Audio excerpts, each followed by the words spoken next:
I was working on a strategic project with a tight deadline. One day I spent hours on it, moved on to other tasks, and was getting ready to wind down. Just before I planned on going to bed, I decided to work on it for just 20 more minutes.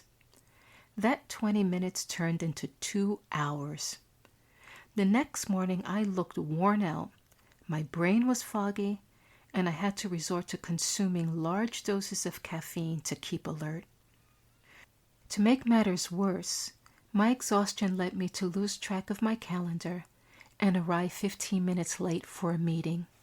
That moment taught me that the just one more thing mentality can have repercussions that ripple into the next day, affecting not just my performance, but how others viewed me. If you're a relentless list checker who habitually tries to get one last thing done before bedtime, then this episode is for you. I'll expose the risks of this behavior and how it can be a slippery slope for women leaders. Find the full transcript and other resources for women leaders at livingwhileleading.com/16.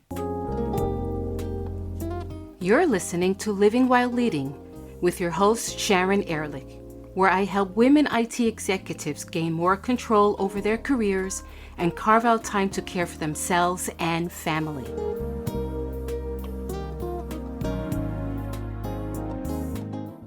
It's essential to set the context in relation to the one more thing mindset.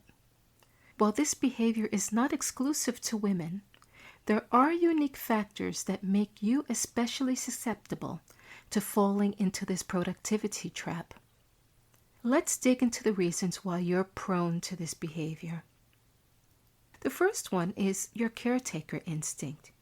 You often juggle multiple roles: partner, mother, caregiver, and professional.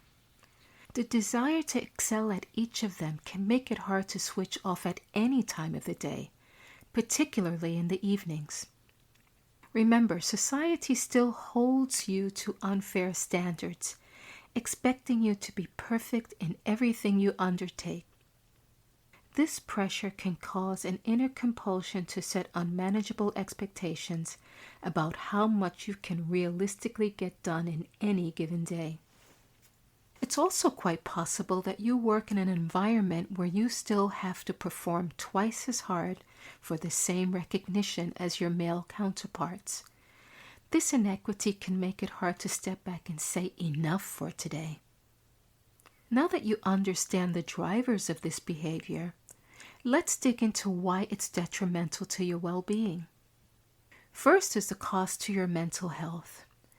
Every time you decide to do just one more thing, you're essentially robbing yourself of precious sleep time. In the short term, you'll notice increased stress levels and irritability. Over time, this can snowball into chronic stress, anxiety disorders, and in the worst case, even lead to burnout. You're practically putting your body in a fight or flight mode because you're not getting the rest that you need to recharge. What's ironic is that you believe you're achieving more by working late. And in reality, it's a classic case of diminishing returns. You're sacrificing sleep, a fundamental pillar for cognitive function and decision making, for more work time.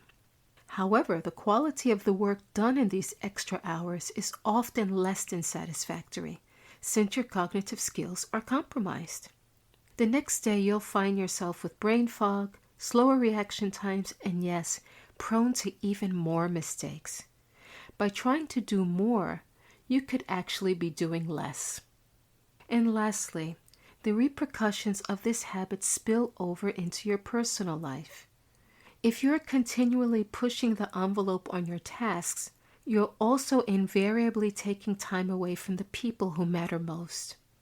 Whether it's a significant other waiting for a shared bedtime, or kids who want to tell you about their day, your continual state of doing robs you of the magic of being. Over this time, this leads to emotional disconnect, feelings of isolation, and strained relationships.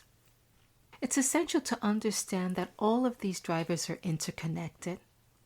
The state of your mental health affects your productivity, which in turn puts a strain on your relationships and creates a vicious cycle that's hard to break. I'd like to suggest that you take a step back and consider a healthier approach to winding down your days. The first one is by setting boundaries. Allocate specific work hours, even in the evening if necessary, and stick to them. Respect the schedule that you've designed and shut down your work devices according to plan. I strongly urge you to move them out of your view so that you don't get tempted into checking them again. The second recommendation is to create a relaxing bedtime routine that sends cues to your body that it's time to rest. This could be a warm bath, reading a light book, not industry news, or drinking a cup of herbal tea. Did you notice that none of these included using technology? And the third recommendation is to identify a mindfulness practice that suits you. Sometimes your mind needs permission to stop running. Mindfulness can help you focus on the present, making it easier to resist the lure of doing more.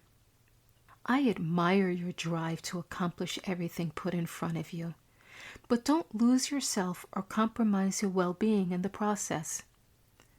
The best way to prepare for tomorrow is to be your best self today.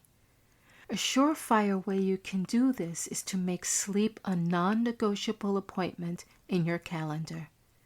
Allow yourself to wind down gracefully after a busy day and give your mind and body the rest it deserves.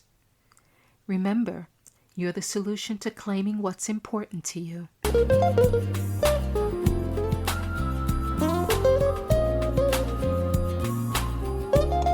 Thanks for listening today. This is your time. Give yourself permission to reclaim what's important to you and be who you want to be. If you're getting value from this podcast, please subscribe, share it, or write a review. And connect with me on livingwhileleading.com or on LinkedIn. And don't forget to tune in next week.